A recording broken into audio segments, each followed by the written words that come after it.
Hey everybody, I'm Joe from the Editing School, and this is Lightroom Lite, where we explore one feature of Lightroom Classic to make your workflow better and easier. Today, we're looking at essential keyboard shortcuts.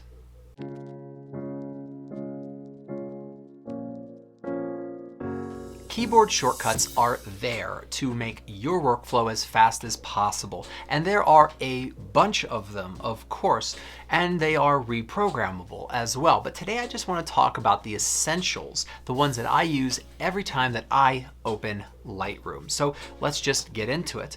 The very first thing that is really critical here is just star ratings, right? If we have 0 on the keyboard, it rates as only 0 stars, so no star rating. 1, 2, 3, 4, and 5 on the keyboard are going to rate your image a number of stars that is the equivalent of whatever you typed. This is incredibly useful, and it can be done en masse. I can highlight a region of images, give them the exact same rating, and I'm good to go.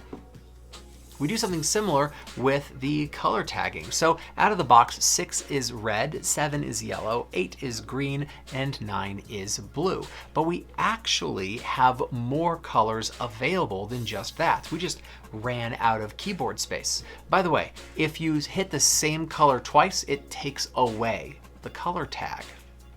The next keyboard shortcut we absolutely need to know is R. R is going to bring up the crop and rotate tool here in the develop module, which is really, really useful. We can get to it and very quickly fix horizon line issues, come over and alter, and be able to do any cropping that we want to. You will notice we're able to get to this even from the library module. Pressing R on the keyboard brings us into the crop and rotate tool in the develop module. R brings us out. But what if we want to get from anywhere back into the library module? Well, we can always press G for grid. G brings us back to the grid view of the library module, and the grid is only available in the library. E is going to give us the loop view inside of the library module. Let us say that I have a masked region in the develop module. If I press O for overlay, that is going to turn on and off viewing the masks overlay. This is something I use every time I edit.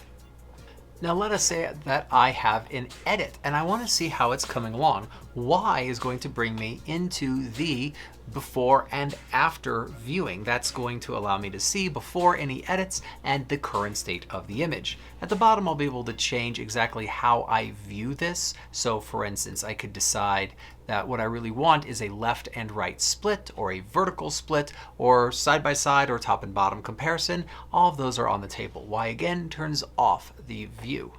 Now what if I want to see the quality of the edit without any distraction? L for lights out. First is going to drop to 80% dark around the image, and the second time is 100% black. So I can just view the image and what it looks like without distractions. It's black so that all of the color really is visible in the image rather than being white. But you can change the second value, the 80% dark. That is something you can change in your preferences.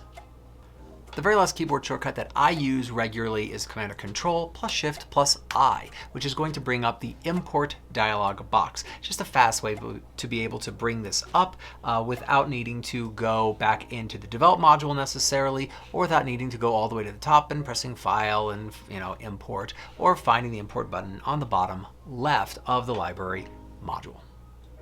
This is a good time for me to mention that I have started a new online academy called the Editing School. The Editing School is a community where we talk about editing every day. We have example edits every day. We share before and after. I have loads of recorded classes accessible to everybody who is a member on Lightroom and Photoshop, and we do live discussions and live hangouts 3 times a month to talk about editing in Lightroom and in Photoshop. I will leave a link to the Editing School in the description, and I hope to see you there.